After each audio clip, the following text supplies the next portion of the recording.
Olá, pessoal do programa Foro de Moscou.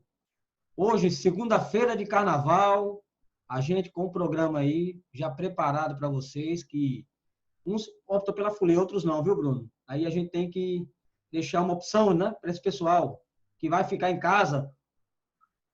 Uma opção boa de análise. Inclusive, a gente está com o Rafael Duarte, grande jornalista, que vai analisar com a gente nessa conversa a herança maldita que caiu na mão da governadora Fátima Bezerra. Bom dia, boa tarde, boa noite, Bruno. Depois vamos passar o bom dia, boa tarde, boa noite para o Rafa. Bom dia, boa tarde, boa noite, William. No momento que quem estiver em casa assistindo esse programa, ou onde estiver, até mesmo numa praia, eu nesse momento estarei na folia. Nesse momento que você estiver assistindo aí, eu estou debaixo de farra. Vou aproveitar bastante o carnaval, como fazia muito tempo que eu não aproveitava. Estou aproveitando, aliás. Bom dia, boa tarde, boa noite, Rafa Duarte.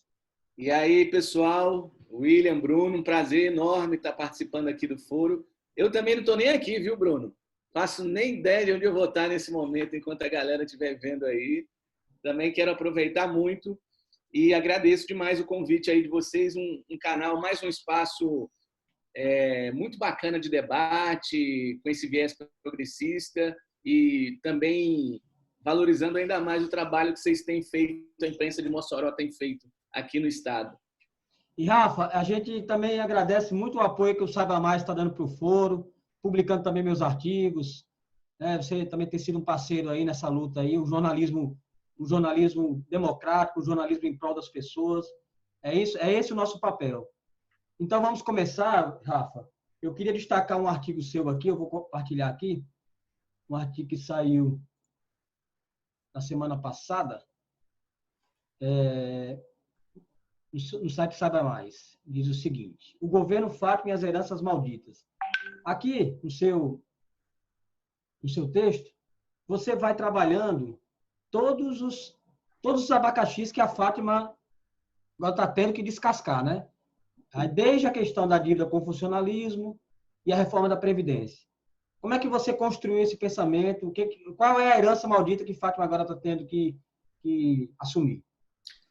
Então, William, eu até conversei com a governadora semana passada, tive a oportunidade e até falei isso para ela, assim, independente de quem assumisse o governo depois do Robson Faria, isso estava muito claro, né, para quem acompanha um pouco a política, né, e as questões administrativas do Estado, estaria refém do pagamento de salários. Isso é uma coisa que isso vem de muito tempo. Por exemplo, Geraldo Mello, até hoje, ele é conhecido como um governador que atrasou salário no Rio Grande do Norte, por exemplo. Então, essa coisa com o servidor público, ainda que seja um segmento pequeno em número de pessoas, comparado com todo, por exemplo, nós estamos falando de 110 mil pessoas. Na verdade, 110 mil famílias, né? No caso, porque... Dá um terço da população do Rio Grande do Norte, exatamente. No final. Como é? No final, dá um terço da população do Rio Grande do Norte, praticamente. Exatamente. Mas reverbera demais, né, essa questão de salários. E não, o Robson, que pegou a crise que pegou e tal, isso precisa estar na conta também. E ele deixa 4 folhas, claro que não 4 folhas integrais, né, mas são 4 folhas, ali um pedaço do 13º de 2017, novembro de 2018, dezembro e 13º de 2018, que são as folhas mais cheias. E aí, qualquer governador que fosse, seria Fátima, Carlos Eduardo, ou o próprio Robson, se tivesse conseguido a eleição, estaria refém dessa herança maldita, que é como eu chamo, essa questão de salários atrasados. E você tem uma ideia, o negócio é tão grave, porque só essa dívida com os servidores, basicamente 1 bilhão, foi deixado 1 bilhão de reais.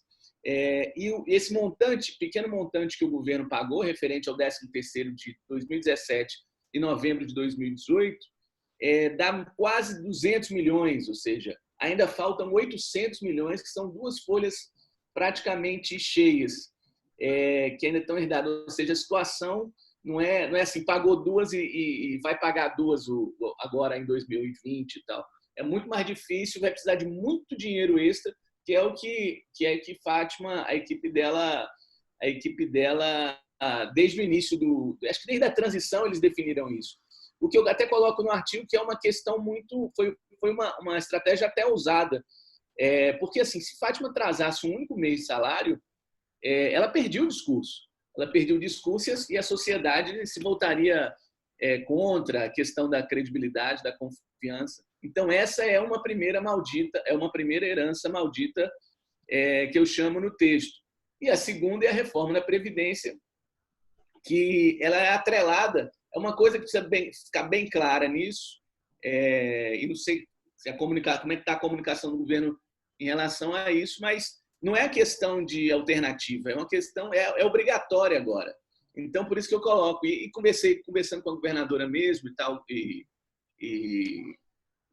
enfim, acompanhando a trajetória dela e tal. Não é que mudou o discurso da Fátima, isso eu falo no texto, é que não tem é obrigação, tanto do Estado como dos municípios. Os municípios vão ter que fazer a reforma. As reformas também é até uma pauta que a gente deve trabalhar nos próximos dias e tal, conversando com a Federação dos Municípios para saber como é que os municípios do Estado estão se organizando para fazer as reformas previdenciárias que até o dia 31 de julho é obrigatório, caso não façam, vão deixar de receber alguns recursos federais aí. E o RN foi um dos últimos estados a encaminhar, como você coloca no seu artigo, né, para o Legislativo. Isso. Do Nordeste foi o último, não sei se é o Piauí, tem algum ainda na Assembleia Legislativa, mas o Rio Grande do Norte foi o último a enviar, e muito por causa desse modelo que o governo adotou, né? Foram quase 2 meses de debate aí com o fórum. Aí o fórum fala que não houve debate, só foi apresentação de proposta, enfim. Foram 2 meses de discussão, quase 2 meses de discussão até o envio dessa proposta para a Assembleia. E também a questão da alíquota, e aí deve conversar melhor, a questão da alíquota progressiva, né? A maioria dos estados, acho que só o Maranhão, no Nordeste, ele adotou essa alíquota progressiva, que vai de 7,5%, no caso deles, a 22%. Aqui vai de 12% a 16,5%. E os demais estados mantiveram uma proposta muito parecida com aquela que o Robson chegou a enviar para a Assembleia em janeiro de 2018, que foi estabelecer um limite fixo ali da alíquota, passando de 11% para 14%. O Rafa, como é que você está vendo Rafael, Pode falar, Bruno. Pode falar. Fala, Bruno. Rafa, se fala muito da questão que o governo perdeu o discurso, que a governadora trai os servidores. Como é que está aí em Natal? Como é que vocês estão vendo? Como é que a imprensa está vendo essa questão? Você percebe que há uma compreensão, já que boa parte da imprensa do Estado apoiou a reforma da Previdência, seguiu a lógica da imprensa nacional, até porque são aliados ideologicamente. Como é que você vê essa questão, a imprensa aí? Como é que ela está se comportando em relação à reforma? A imprensa, ela tá, como você falou, ela está... Ela, como você disse aí, ela apoiou a reforma da Previdência, porque é o modelo que ela defende mesmo. Esse é o discurso da imprensa tradicional. E o fato... Porque quando eu falo que não há...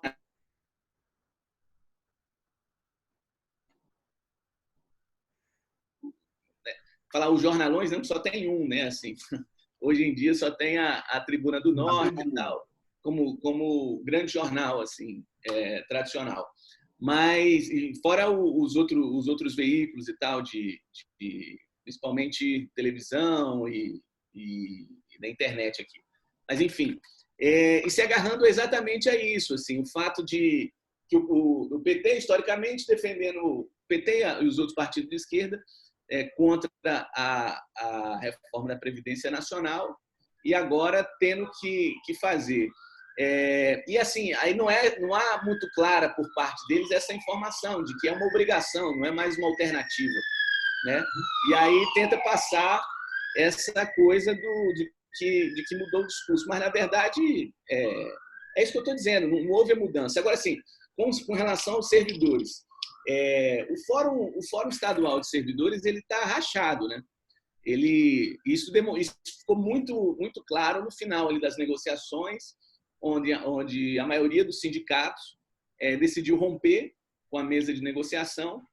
E só que, por exemplo, a proposta final de reforma que foi encaminhada para a Assembleia Legislativa, ela foi assinada por 9 sindicatos do Estado.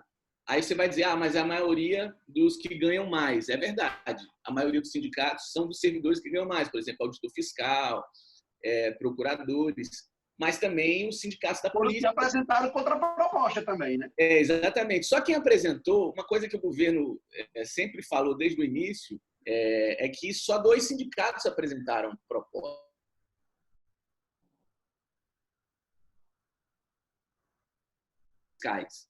Os únicos que apresentaram proposta foram esses desde o início.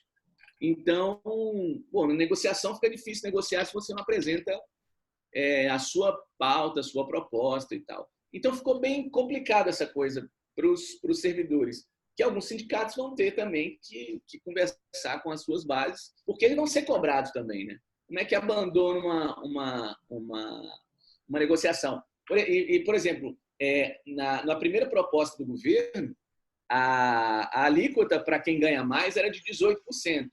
E aí terminou numa negociação reduzindo para 16,5%. Houve uma melhora para esse segmento, que foi que se manteve na mesa até o final.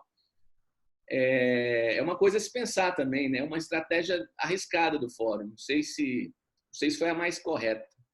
Também eu acho que o fato de ficar só reclamando, né, que é o que está acontecendo com boa parte dos servidores, reclamando porque a reforma está acontecendo, é obrigatório, precisa acontecer, não é uma questão de gosto, não é uma questão de maldade, é uma necessidade. Então, aí, nesse quesito, os servidores e o governo está se colocando sempre à disposição dos servidores. A gente fez uma entrevista com o Nereu, ele falou sobre isso. Mas os servidores estavam ainda muito relutantes em negociar, em participar das mesas de negociação, e quando decide mandar um projeto formatado como foi para a Assembleia, aí os servidores reclamam. Porque é muito difícil. A gente está falando, na verdade, de redução de salário. Na prática, o que nós estamos discutindo aqui o que vai na ponta da caneta e na mesa lá do servidor é redução de salário. Os caras estão há 10 anos sem receber reajuste, alguns agora com 2 folhas de salário atrasado do governo passado, e vem uma reforma.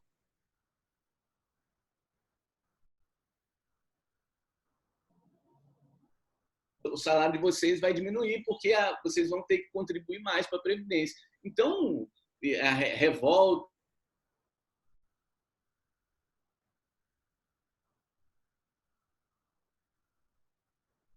tem noção disso e tal. Não existe. Eu entrevistei o Aldemir Freire no início de janeiro. Ele falou: olha, não existe reforma da Previdência em qualquer lugar do mundo, seja em qualquer país ou de primeiro mundo, na Europa, na África, na América do Sul, em qualquer lugar, é conflito. Não tem reforma boa também. Não tem. Da Previdência não tem. E assim, se você levar em conta esse sistema da Previdência de hoje, na época que foi criado, era um aposentado para 4 ativos, né? Hoje tem mais aposentado do que servidor da ativa. Então, essa conta não fecha. Né? A conta não fecha. E isso vai acontecer, a necessidade dessa reforma vai acontecer muito mais por conta dos saques do Fundo Previdenciário. Porque o Fundo Previdenciário estava ali,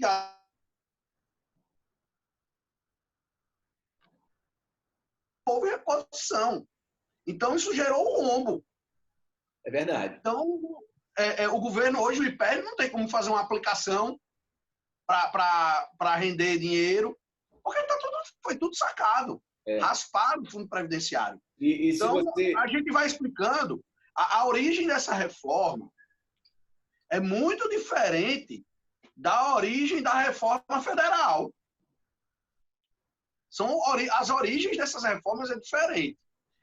Eu vi aqui você explicando, Rafael, no texto, que a governadora ela ainda tem uma certa antipatia pela reforma, não é isso? Tem, ela tem, assim, alguns auxiliares dela, eu conversando com algumas pessoas, assim, é mais fácil convencer o PSTU do que a própria governadora. Isso é o que se ouve e tal. E tem representantes de outros poderes do Estado, membros auxiliares e tal, às vezes pedem assim, isso no privado, ali, para a governadora defender mais o Estado do que os servidores, porque numa discussão é projeto que volta, não aceita percentual volta para ser analisado pela equipe econômica e ela sempre está pedindo para revisar. Isso é o que os bastidores aqui dessa reforma dizem. E o que você falou até justo a gente dizer assim, Robson só não pegou uma situação semelhante à de salários atrasados, porque a Rosalba Ciarline, prefeita aí de Mossoró, meteu a mão no...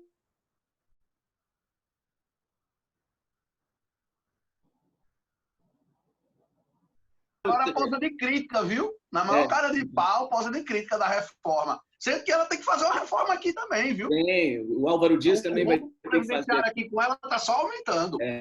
Mas ela pausa de crítica, viu? Ela finge que não tem nada a ver com a história. Aqui em Natal também é a mesma coisa. O Álvaro Dias nem leu a mensagem anteontem, nem tocou no assunto da Previdência.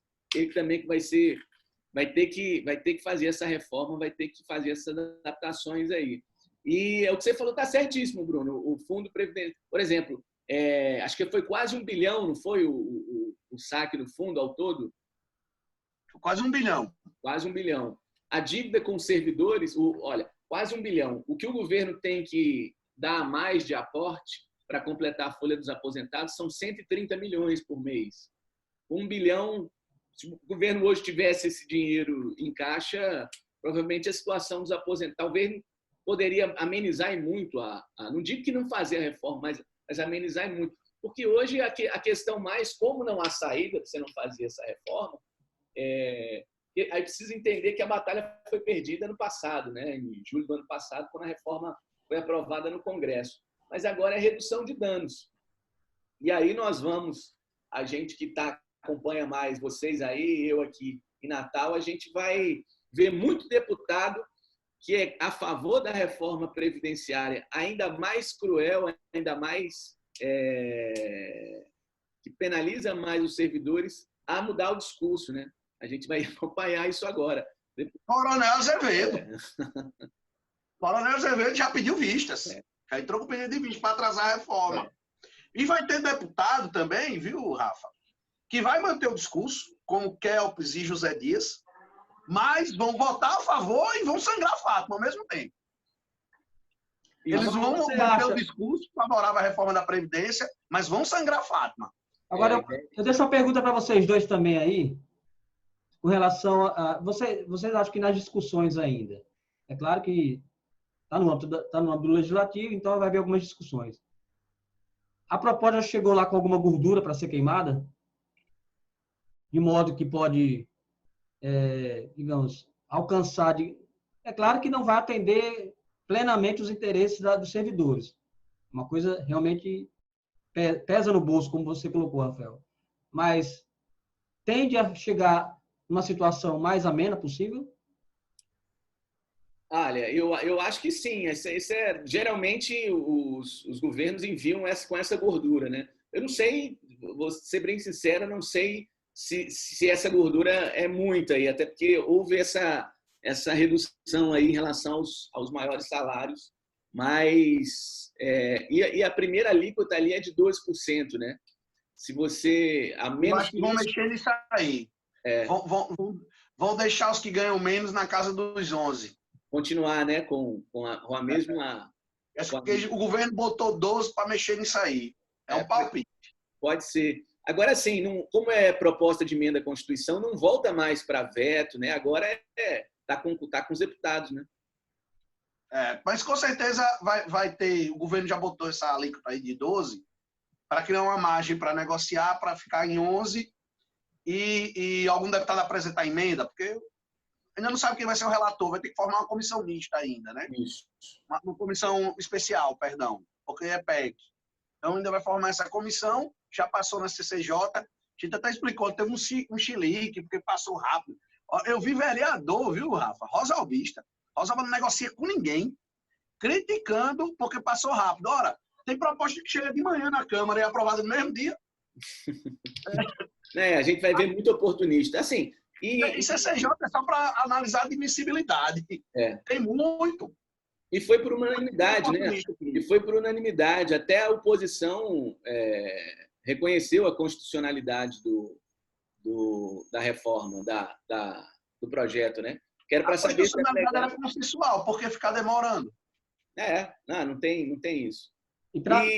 E a gente vai ver muita dessas coisas, muito discurso oportunista. E lembrar também, que é sempre bom lembrar, que aquele projeto que o Robson enviou em janeiro de 2018, que a alíquota fixa de 14%, só não passou porque era ano eleitoral.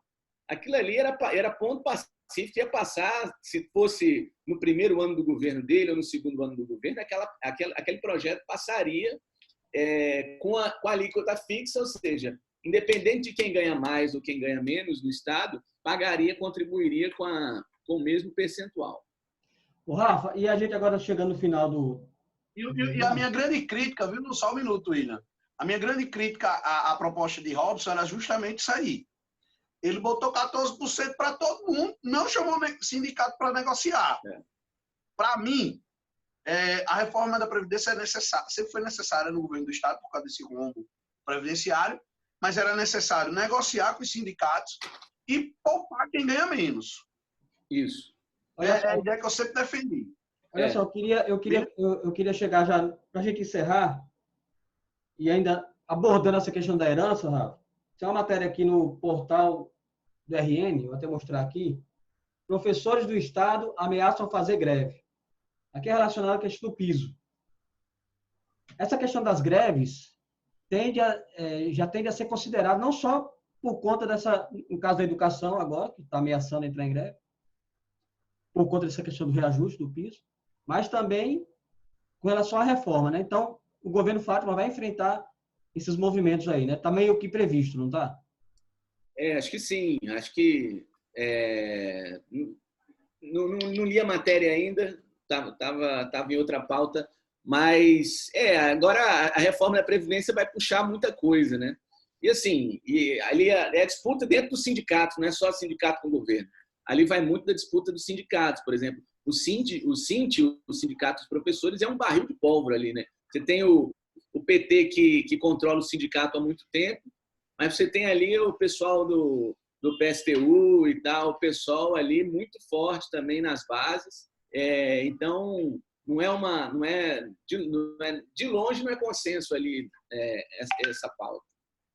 Verdade. E é um discurso que eles têm que o sindicato tem também com a base, né? Não é aceitar tudo que o governo, independente da posição do governo, do partido que controla o governo hoje, o próprio governo Lula ali, historicamente, o governo Lula e o governo Dilma, principalmente o Lula, mostrou muita coisa, né? O quão ruim foram os sindicatos submissos, né, ao governo. Você vê a desmobilização hoje da sociedade, né, com os sindicatos, é muito fruto daquela submissão da CUT, principalmente, no governo Lula, que simplesmente aceitava tudo calado, que vinha do governo federal.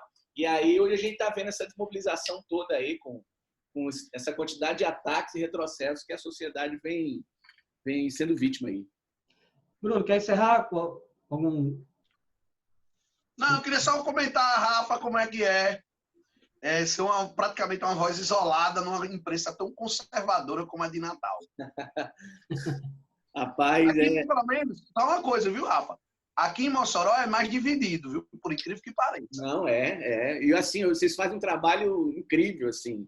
Você, Bruno, William aí, o Saulo, que eu participo do programa dele também no rádio e tal, um cara muito bacana, e outros mais aí, Carlos Santos, César Alves, enfim, uma galera muito bacana e que bate de frente, né? Faz jornalismo, né? Porque assim, não é criticar por criticar, ser oposição por nada, é você fazer jornalismo mesmo. E aqui, rapaz, aqui é incrível. Em Natal é complicado. Se pegar a rádio, as rádios são assim, é o terror, assim. Não tem não se abre para uma voz assim mais progressista, vamos dizer, é tudo direita, e extrema direita também, né? O que tá crescente. Então assim, esse trabalho é difícil, mas é o que tem, é o que temos para hoje. Então vamos plantar. É uma semente, assim. Eu imagino que é uma semente, no caso, que a gente vem plantando e que acho que vai dar frutos e tal, porque ainda que nós sejamos um portal pequeno aqui no estado, aqui na cidade,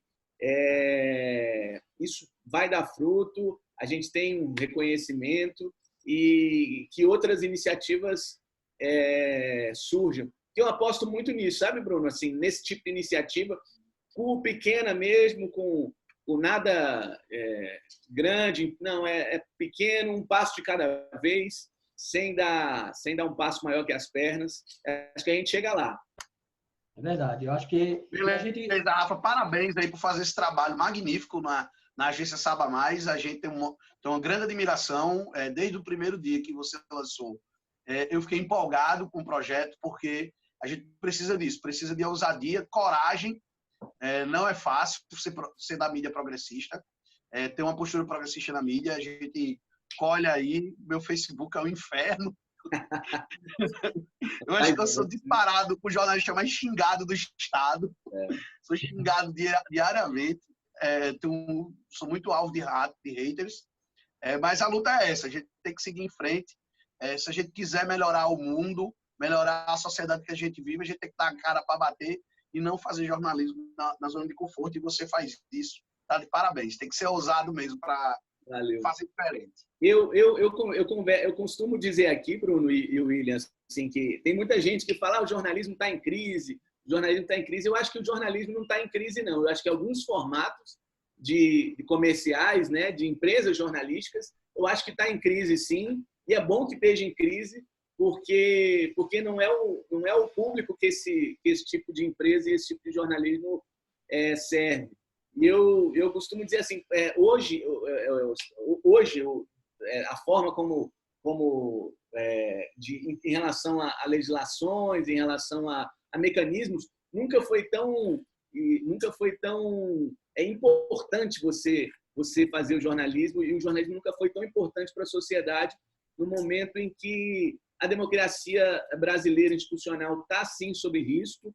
A gente vê as barbaridades aí que o presidente da República, né, a pessoa mais importante, vamos dizer assim, institucionalmente falando, do país, comete, e com a imprensa tradicional sempre tentando naturalizar esses ataques de ódio, essas barbaridades todas. E acho que é papel nosso ser esse respiro assim na sociedade, tentar fazer esse contraponto e disputar essa narrativa cada vez mais hegemônica, mas cada vez não, a gente vem tentando, nós aqui, vocês aí, e uma infinidade de outros veículos no Brasil inteiro, vem tentando disputar. É verdade. O Rafa, então a gente agradece a sua participação no foro, Rafa. Depois a gente gostaria que você participasse de outras edições, comentando outros temas. Inclusive, a gente pode um dia falar sobre jornalismo também, dentro do campo progressista, política, que é um assunto que é a base principal, base lá do programa.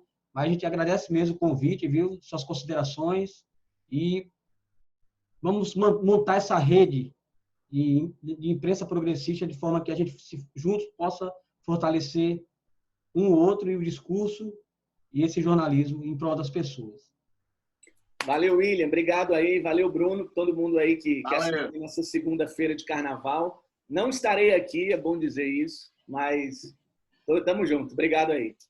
Valeu. Valeu, Rafa. Obrigado. Bruno, vamos encerrar. Amanhã voltaremos com uma outra entrevista dentro desse modelo especial de carnaval do Foro de Moscou. Valeu, edição especial.